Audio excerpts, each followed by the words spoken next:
Hi, my name's Don Morrison. I've been making resonator guitars for nearly 30 years now.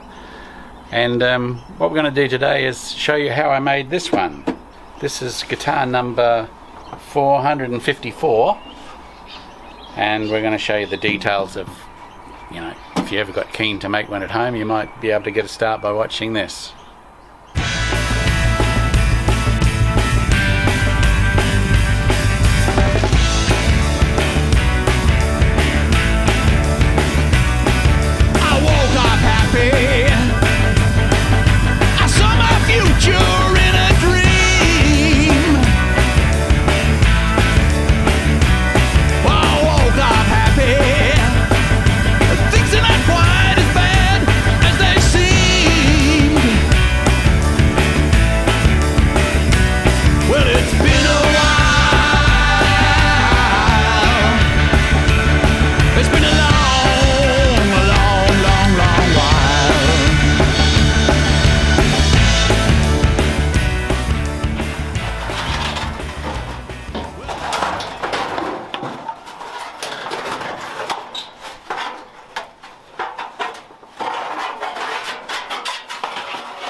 Well, today we're going to make a Donmo Rustbucket, and we're going to start off with some old corrugated iron.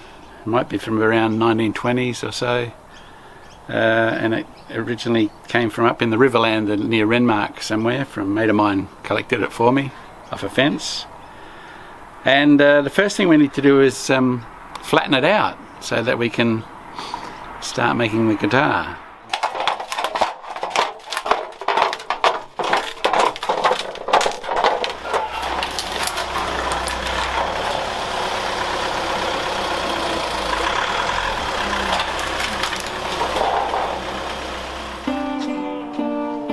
Yeah, that should do it. Okay, the next phase will be to cut the top out roughly in the same shape that we need it. And to do that, we're going to use templates that I use for the guitars. This one, as you can see, the triangular cutout there is for what we call a tri-cone, but we'll be making a single cone here today. And this is made out of about 8mm steel, and you'll find out why later on. But it's the right shape, so what we'll do is... Okay, so we might use it about there, I'd say. Now, we need a pencil. We need to leave about 1/4 inch 6mm edge around it, because you'll see why in a while. We need to knock that down, so we're just going to cut it out very roughly, mark it out. So I've got the pencil on an angle so it gives us the extension that we need.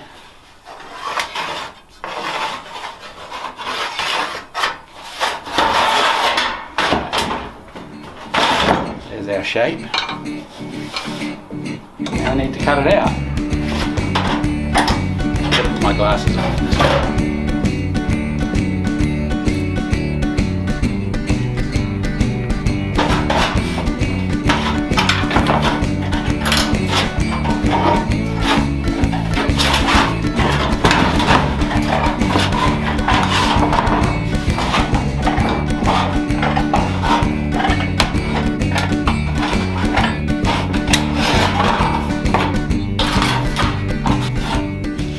Okay, so we've got it roughly shaped out. The next step is to put it through the rollers and to make sure that it's really flat.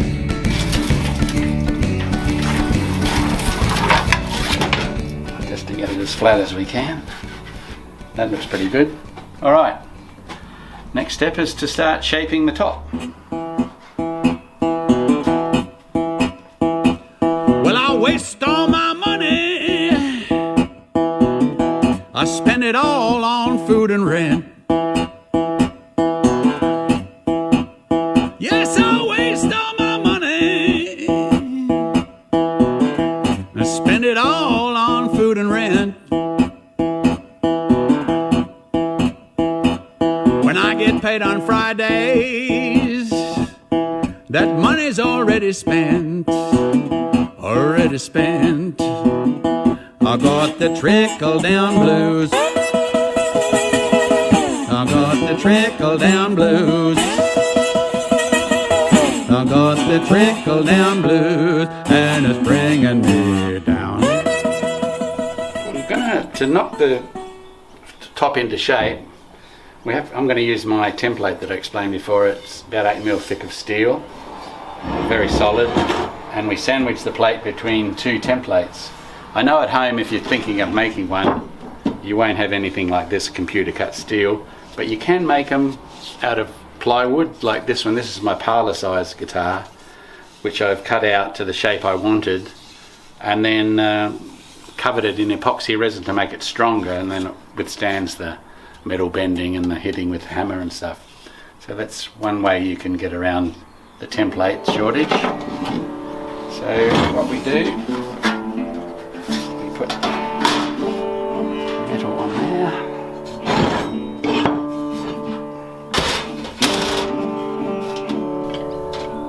Here's some clamps. Okay, the next step is very technical. We just hit stuff with a hammer. And so that's what we're going to do. We're going to knock an edge on it, so then we can solder the sides to the edge of the top.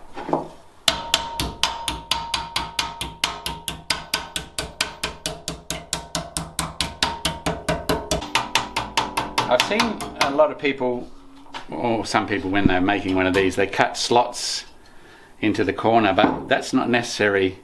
If you just keep hitting it, if you see a bubble on the side, just keep gently tapping it and it will shrink into itself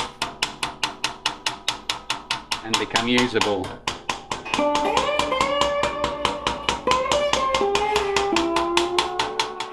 Okay, so we've got the sides or the edges knocked on to the top of the guitar. The next step will be to do the F holes, the sound holes at from the top. And so we need to hit stuff again with the hammer in a little bit more technical way.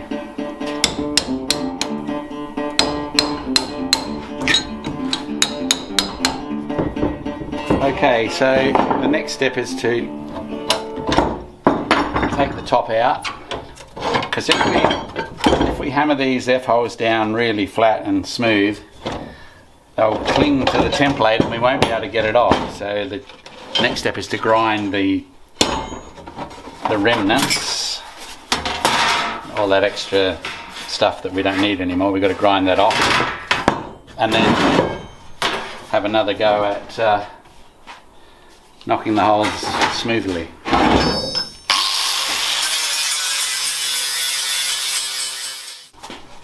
So there we have the top with the F holes. The next step we have to do is cut the cone shelf area out for the top. I was traveling in a foreign town when a stranger flagged me down. I was lost and far from home when I first met Pat Malone. After a while, we went our separate ways, and for many years he disappeared, never leaving a trace. Then in a crowded bar, I was drinking alone. He said, "Remember me, I'm Pat Malone." He brings no comfort, he brings no cheer. That's the way it is when he's here. But when the nights are long, there's nothing else to do but drink with Pat Malone. I've known him now for many years. So we've got the hole roughly cut out. Next step is to knock the edge on so we can solder the cone shelf into that area.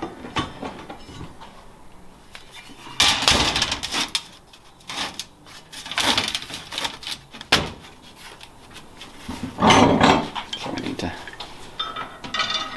clamp them together.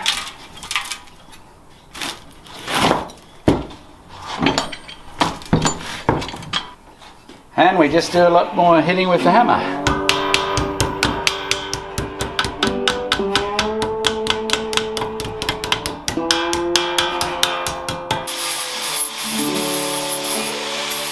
Okay, so we've got the top ironed out. With a fine grinder I've ground the rust and the grime off all the sides, because it makes it impossible to solder up properly if you leave too much dirt on the ends of the where you're going to solder it. So yep, there's the top.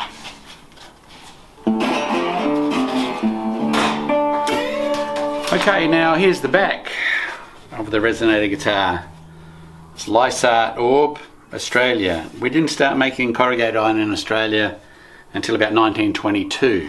Prior to that it was all English that we find here, and I've got a lot of those old steps here, some of them before 1900, but this one is about 1930, maybe 1940.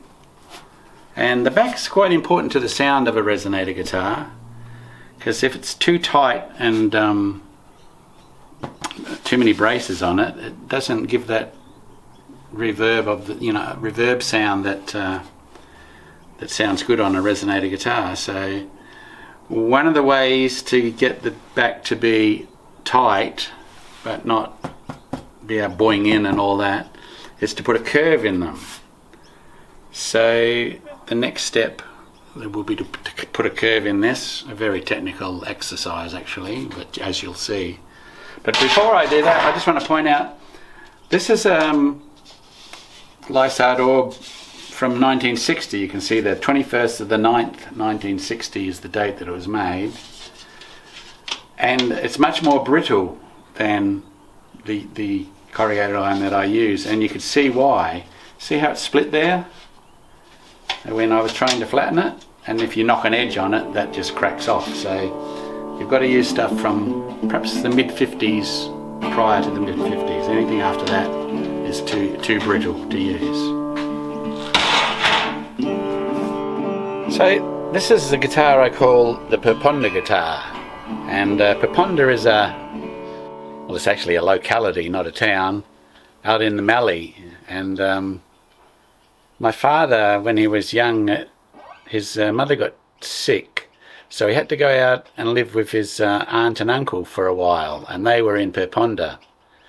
And Dad used to talk about it quite a bit, but we never went out there as kids to see it. And so a while back I went out there and just had a look around, and there's only maybe 2 inhabited houses in the area now, and lots of old piles of what used to be houses. And where Dad used to live, I think it was the place, was just a pile of rubble. So I grabbed a couple of sheets of old corrugated iron from the rubbish there, and used them to make the body. You can even see it's got enhanced sound holes in the side there, left over, and a little sign that says Per, which was written on there, J&G from Perponda, which I'm assuming that was short for Perponda. The neck comes from an old fence post on the railway line that doesn't exist there anymore. So I grabbed it out. It was a huge fence post, and there was only enough unrotten wood to make this neck. Cypress pine, I think it is, a native timber, and if you would have told any luthier that you were going to use cypress pine for a neck, they'd think you're crazy. But I really didn't care if it didn't work out that well as a guitar. I was just going to hang it on the wall and make it a family heirloom from the Mallee.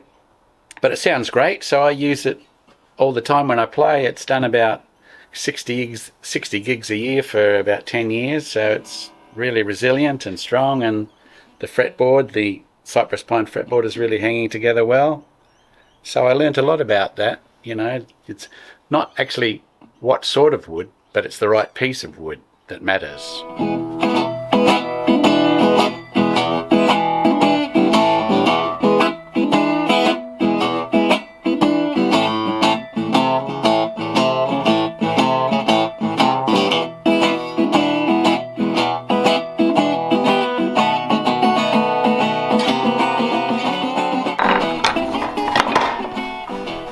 So, we're going to knock the curve into the back by putting it on a template that I've made.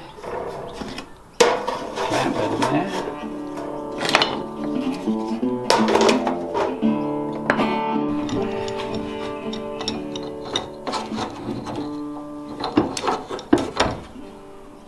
As I said before, this is a very technical exercise that we're going to do. It involves hitting the metal with a rubber mallet and having actually a knee pad from somewhere I found, just to spread the force out.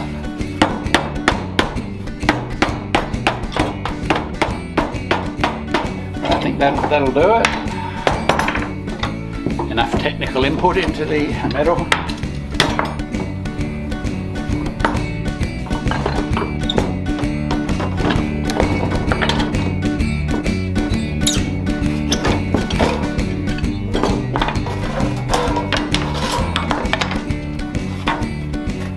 And you can see you've got a curve in the back, an orb on the orb, so to speak, and that actually does have an effect on the sound, believe it or not, so gives it a bit more reverb. And so we've got the top and the back done. Next step is the sides.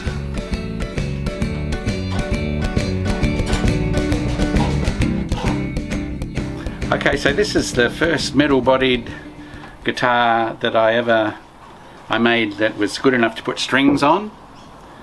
It's quite heavy because I made it out of pretty solid steel, and the neck is an electric guitar neck actually that you could buy for pretty cheap in those days, about 1997, and it wasn't too bad, sounded too good, but it inspired me to think, well, I can keep going and make better ones.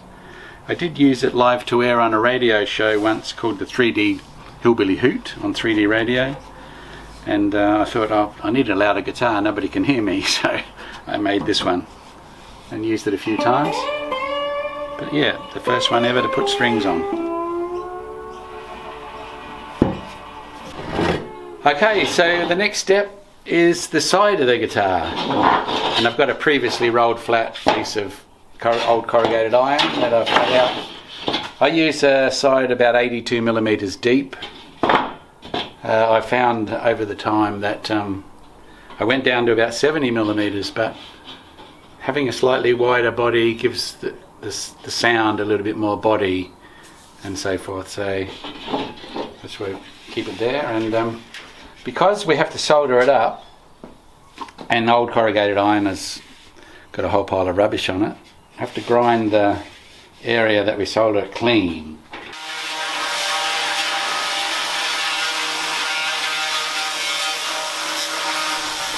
Okay, so it's time to solder the side onto the top, and soldering fluid, and this is a good use of old toothbrushes. We need to put the soldering acid on the edge where we're going to solder it.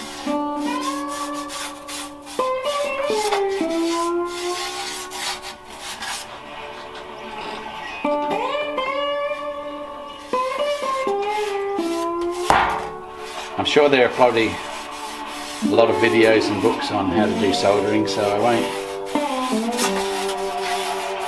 go into too much detail on it, but it can be a bit problematic soldering up old corrugated iron that has been out in the outside for 50, 80, 100 years, but we'll give it a go.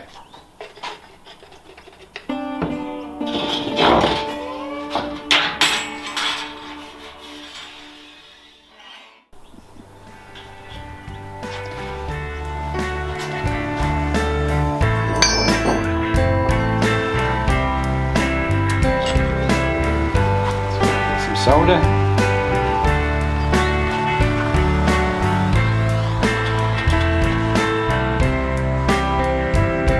It runs alongside the city, past all the things they don't want you to see, and then goes to all the places that you don't want to be. It's the home of the high-vis shirt and the clapped-out Commodore, of smokes hanging out the window and one eye out for the law. There's no prestigious location, no desirable postcode.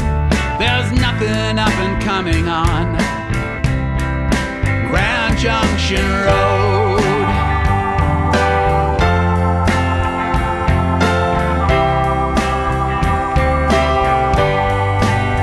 Grand Junction Road.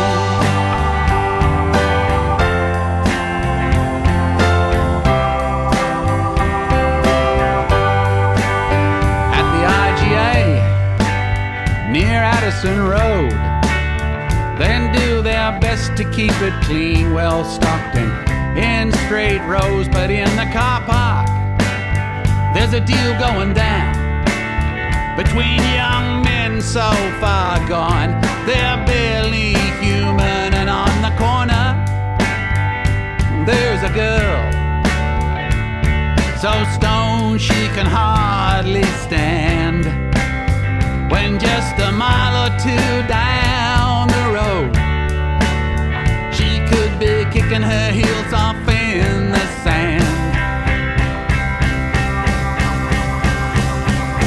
There's bottle shops selling to the always pissed, prostitutes servicing the never kissed, late night pokies for the barely missed, truckloads of crap for the wing-filled tip. It's the place you go to make a living, it's not the place you want to live in. It won't find nothing to ease your load, driving down Grand Junction Road.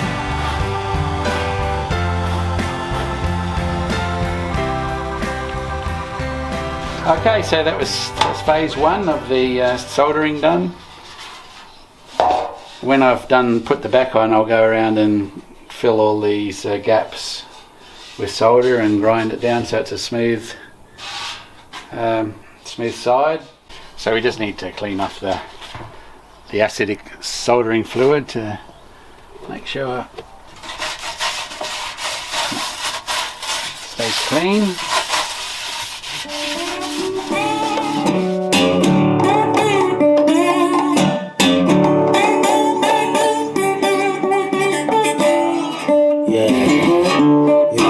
Want to slap and I know. It's do all that, don't fantastic. And this one, I've been making it for about 20 years, and this one is made out of my grandparents' house in Broken Hill. Oh. It's abandoned now, the house, and I went up there a few years ago and grabbed a sheet of tin out the back. It's still got all the Broken Hill dust on it, and the neck is made out of some laminated skirting boards that I found, and the headstock is made out of a foundation stump that fell out, and I grabbed it there. Yeah, and I remember I got it out of the laundry, the sheet of tin, because I'll never forget. My grandmother's only about 4'5", but she was really very bossy. And my grandfather wasn't allowed to drink in the house. And I remember playing cricket out in the backyard and chasing a ball into the dark corners of this laundry shed. And he said, "Don't you tell your grandmother I'm in here. I'm making her a surprise." So I grabbed a sheet of tin, went near that spot and made the guitar. What an absolutely brilliant story. Okay, so what we're going to do now, before we put the back on, is to put a little bit of reinforcing inside it. We need some at the front here to strengthen up the area around the neck block that I put in, and that holds the neck on. And another little piece of bracing that goes for where the tail block goes, and the tail piece is screwed into that, so that just strengthens that up and makes it less likely to crack the join there. So we'll get started on that straight away. It's just another soldering exercise.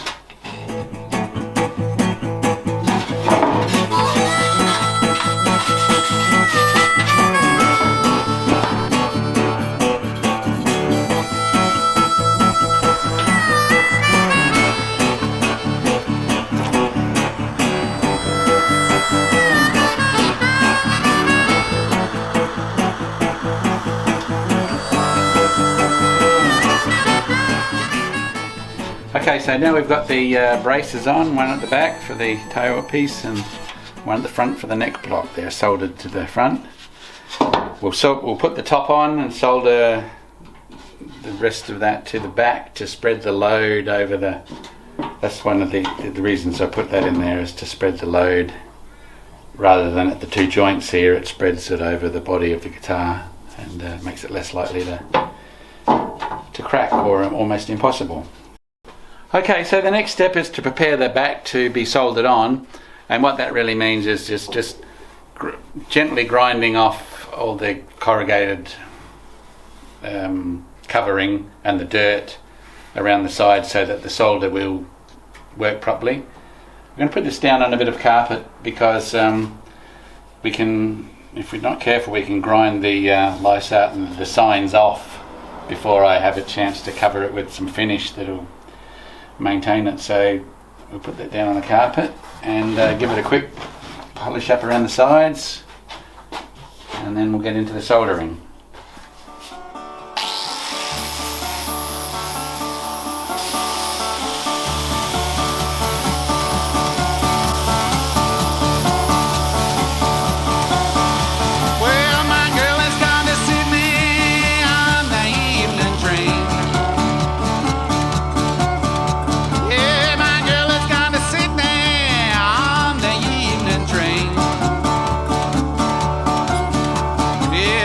She sees those lights, she won't be back again. Well, I'm standing at the station and I heard that whistle blow. Yeah, I'm standing at the station and I heard that whistle blow. Well, my girl has gone away, I hate to see her go.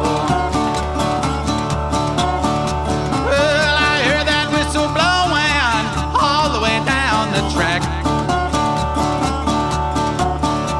Yeah, I heard that whistle blowing all the way down the track. Yeah, my girl has gone away and she ain't coming back.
Thanks very much.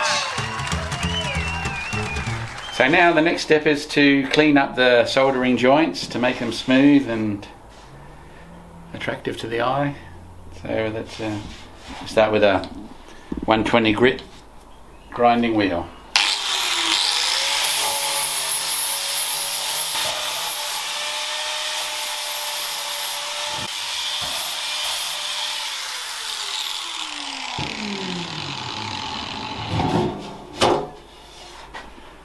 So we've cleaned it up. The next step will be to go over it with a very fine sandpaper disc, and we'll clean that up in a minute. But the next step will be to put the cone shelf into the body.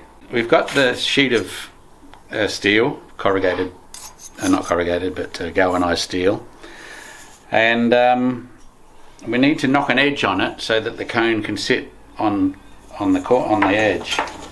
So I've got a very thick piece of metal, the right diameter, and a few spacing blocks underneath to get to the right height. We just fit it in there, and then we put a brace around the outside.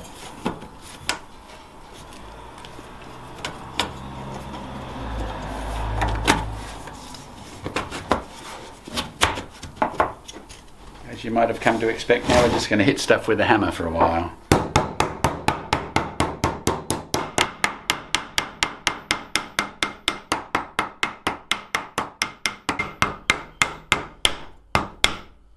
I reckon that's it. Take it out.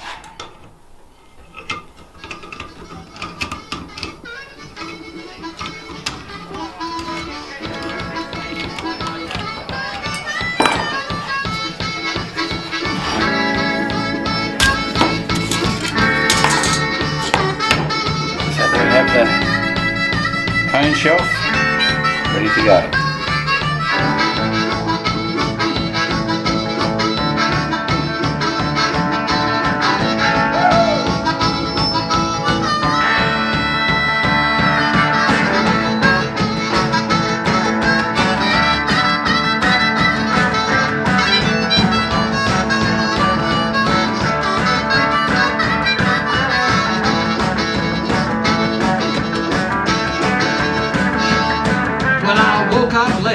It was the weekend, I'd been out all night, driving and drinking. I went down to the shop for some milk and bread, and a newspaper to keep ahead of current affairs and world events, and maybe find a place even cheaper to rent.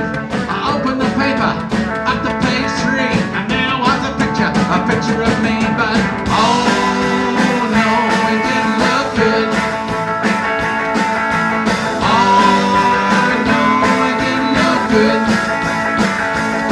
Well, it didn't mention me by name, but the caption read, "Our streets of shame." My phone started ringing off the hook. My mother wanted to know if I was a crook. My sister, my brother, an old girlfriend asking me about jail, and if so, when. I tried to explain that the rags depiction was a vicious piece of trumped up fiction, but oh no, it didn't look good.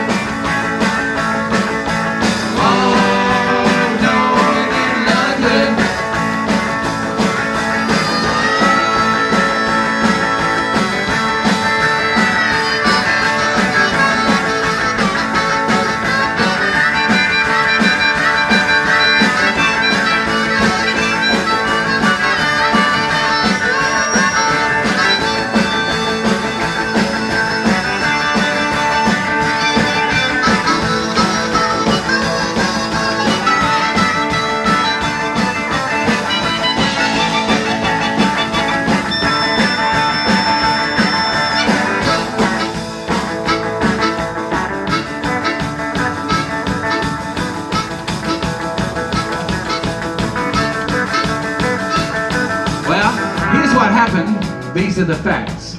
This is what made the whole city react. I was hurrying through the bad part of town when I saw some papers hit the ground. So I bent over and picked up that envelope, and I handed it straight back to a shady-looking bloke who looked like he'd be pretty good in a tussle. The guy that was with him had plenty of muscle. That was that. I walked away. I've only got one more thing to say. You know, I was never questioned by any officials after being fingered in the local epistle. They filled up their paper with a pile of crap and left me swinging to take the rap. But oh no, it didn't look good. Okay, so the next step is the cover plate that will sit on. The cone will go in there, and the cover plate will sit over there and protect the cone. So we're going to make a hardcore Rustbucket cover plate. I usually use metal that's slightly thicker than the body and the rest of the guitar, because it has to withstand a little bit of pressure. So I've got a piece here that I've already cut the central hole out with the driller cutter. So that's the start of it, and we'll continue on from there.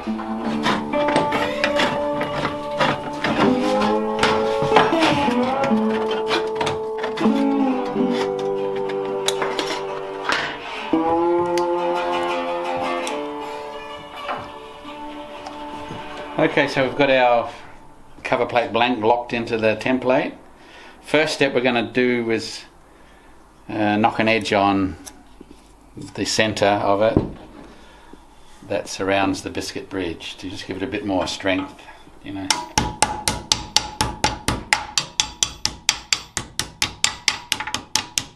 So the tool I'm going to use to help knock the edge on in the centre is a piece of brass that my dad used to use all the time for hitting drifting things that he got from his grandfather years ago. So it's a Morrison heritage from way back in the turn of the 1900s.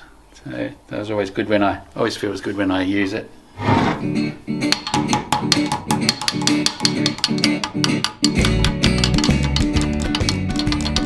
Right, so we just got to, strangely enough, hit things with a hammer again.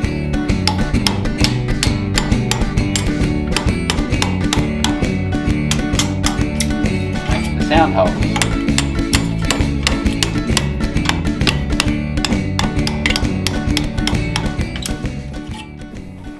Well, the next step is to grind the edges to make it a nice round cover plate. We'll follow the template with the grinding wheel.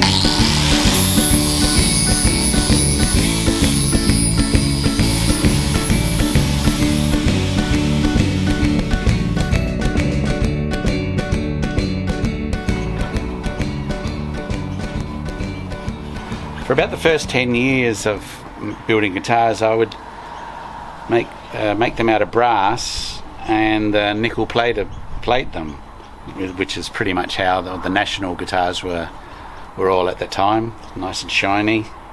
They're quite heavy, but this one I got a bit enthused about the Australian becoming a republic, and I've got etched in my friend Deb, glass artist Deb, did it all for me. Darwin, Brisbane, Sydney, Adelaide, the towns on the other. And on the back, here we go, November 1999, Australia. I call it the Republic guitar, Republic of Australia. But didn't turn out that way, but the guitar is a good example of the ones I used to make for, as I said, about the first 10 to 15 years of getting into the guitar business.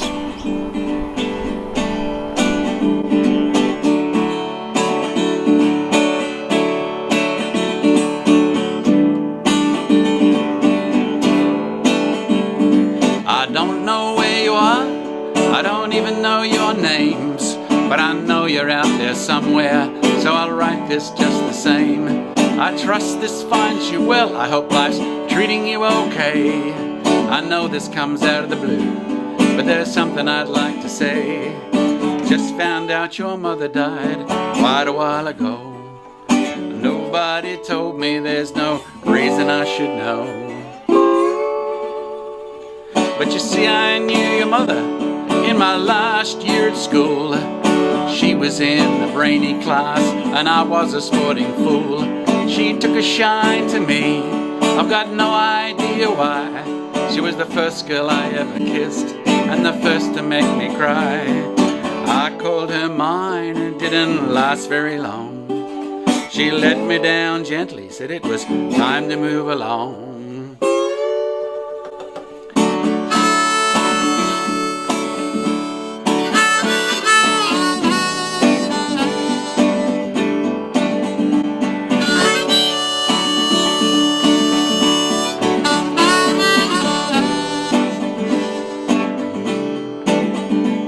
Well, I never went back to school, and then she moved away.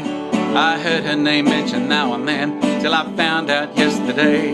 You know, I still have a letter that your mother wrote to me, and it takes me back to that summer and love's mysteries. I'd like to let you know, but I don't know where to start, that a little piece of Hillary lives on in my heart.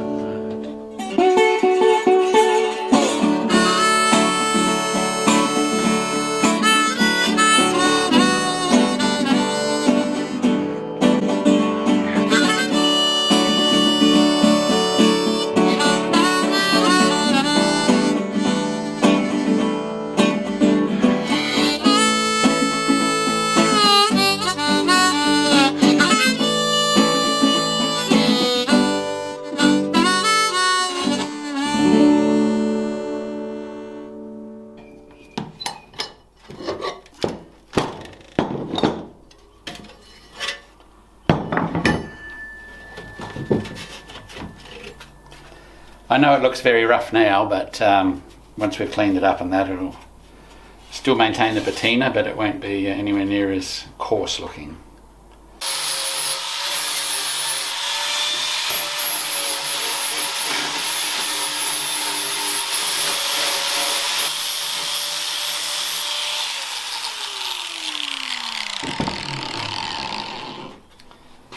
So now the next step is to put a dome on it.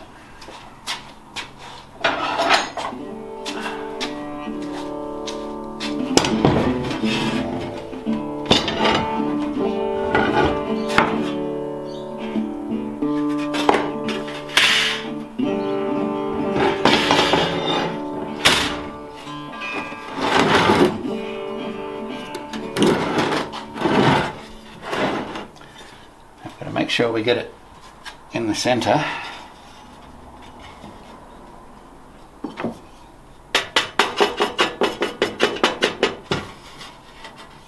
And so the next thing we do is another highly technical task. We hit a dome into the cover plate. So we use the knee cover and the mallet.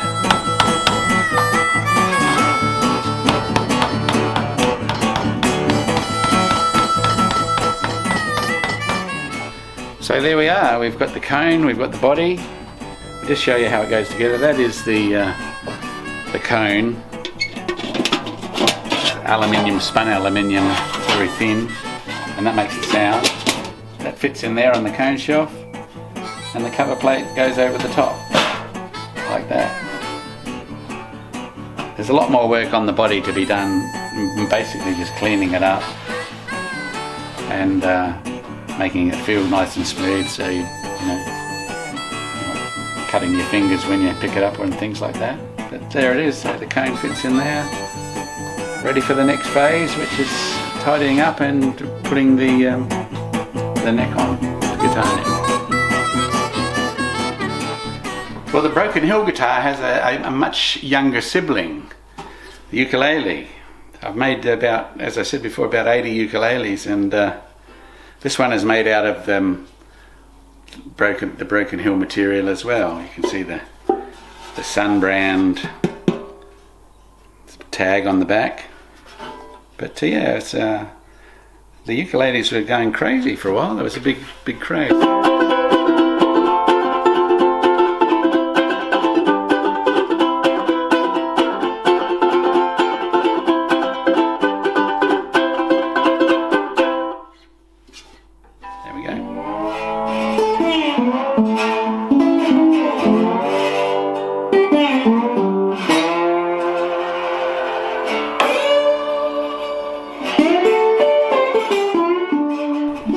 Okay, so we've sanded off all the grime and the loose rust off the guitar, and it now feels quite smooth. But to top it off and to protect the patina, we're going to give it a wipe over with shellac. I usually put 2 or 3 coats of shellac on it, and it lasts for a long time. It's very resilient and it makes it feel very smooth, and sometimes it brings up the character. So it's a very easy process. You just brush it, wipe it on with a flag. It's almost like French polishing, but it's on metal.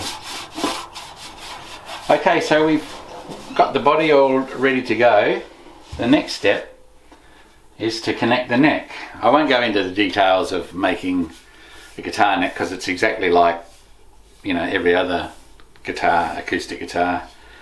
The necks, if you want to find out about that, there's plenty of places you can. But the thing about the resonator guitar is connecting to the neck, because we can't glue the metal to the wood and that. And the original National guitars, they have what's called a neck through stick, or a stick through stick, that is connected to the end of the guitar neck, and it goes right through and it's connected to the end.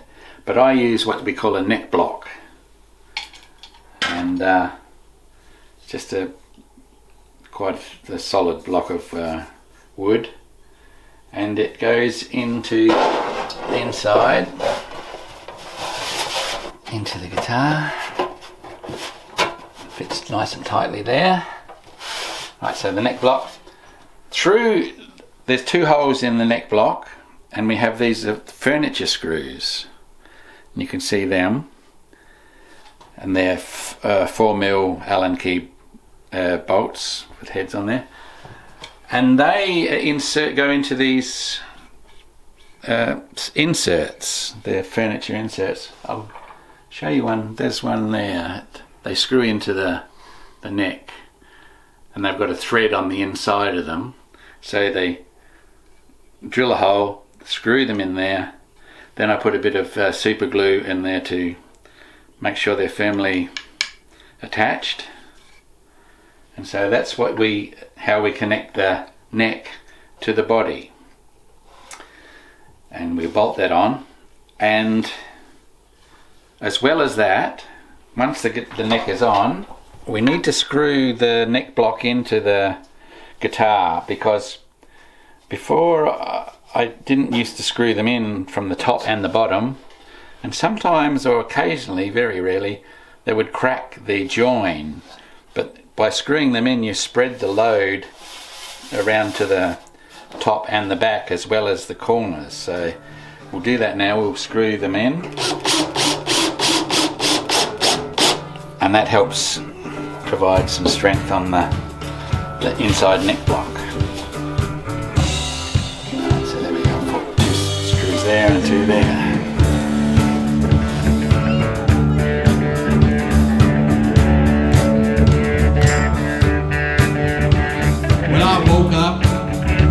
As the sun came up on the railway side of town, I took a swig from my old brown paper bag. It wore my bones as it went down, so I finished off the rest of that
Okay, so it's now time to put the neck on and see how all the angles align. Need my 4mm Allen key that's a little bit extended, and we've got the 2 bolts coming through the holes in the neck block.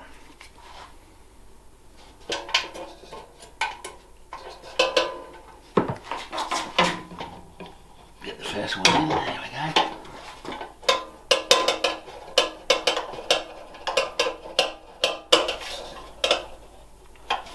Okay, so we've got it on.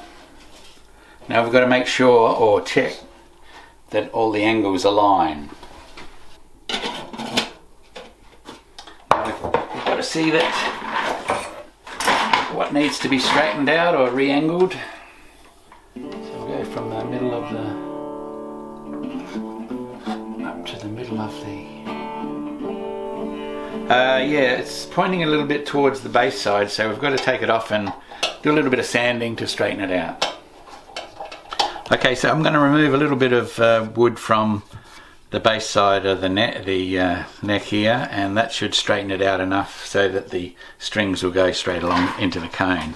I use a sanding block, and highly technical again. Yeah, sometimes it takes ages to get everything straight, and other times it goes on and it's nearly done before you even think about it. So it's just one of those jobs that you have to be prepared for, but you've got to have it all aligned. So we'll just check that we've got it right, which I believe we have by the looks of that. Yep, so that got it all centered. As I said before, the height's good. So the next step is to put the brace underneath the fretboard, underneath the guitar, and we need to screw that on.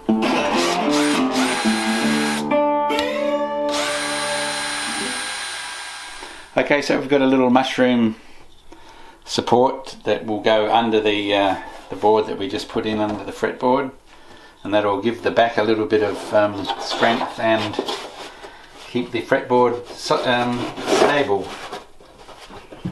So to do that, we have to squeeze it under, and later on I'll glue it in when I've got everything, make sure everything is ready to go. But at the moment it'll stick there while we work out all the finer details of the setup. So there we have it. That's the neck on. I put the fret dots over the screws as well, so nobody will know they're there. But the 2 bolts that go through the neck block and the 4 screws here make it a really solid connection to the body. Okay, so the next step is we're going to put a block in to support the tail piece. The needs something to screw through, and so we put a wooden block in there to the tail piece that fits in nicely, and we screw that one in as well. Just going to make sure it's lined up. Screw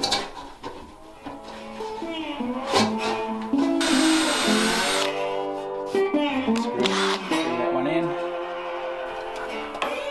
There we are, neck block screwed in. Tail block. Okay, so we're going to fit the tail piece now. We've got the block in, and we've lined it up and made a mark with the centre. Drill a hole.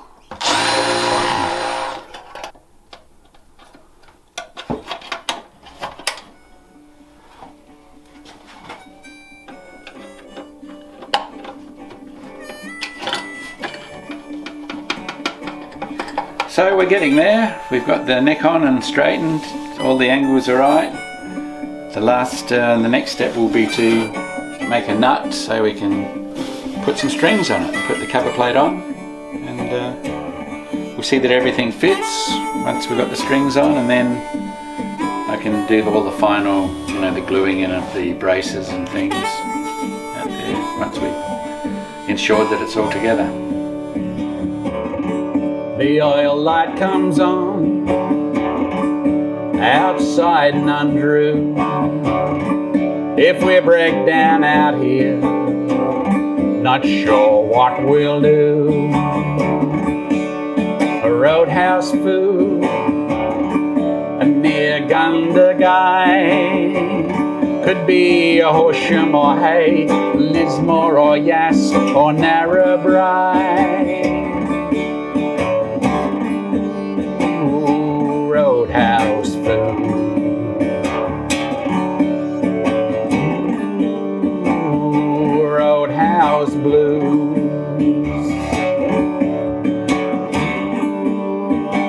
5 men in a car.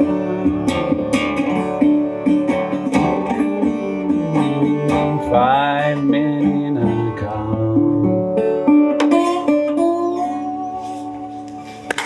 Yes.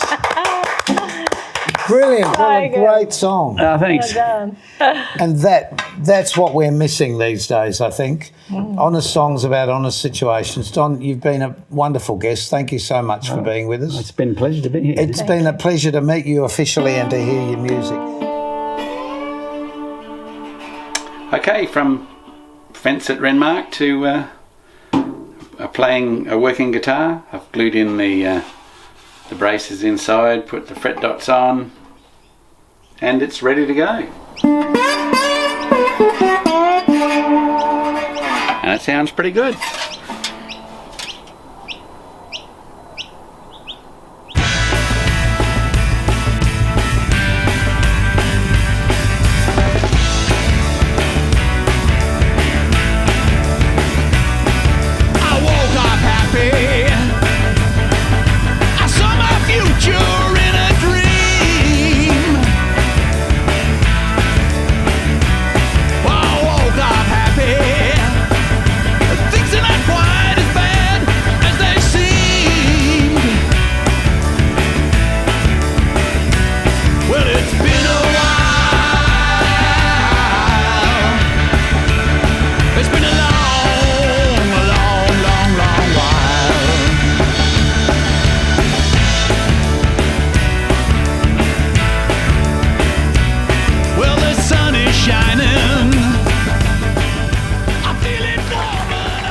Folks, of course, it is my very great pleasure to introduce to you the man of the hour, the man with the power, too sweet to be sour, prettier than a flower, the #1 selection, the reflection of perfection. He's sweeter than a German chocolate cake, he eats steaks, he lifts barbell plates, Mr. Donmo!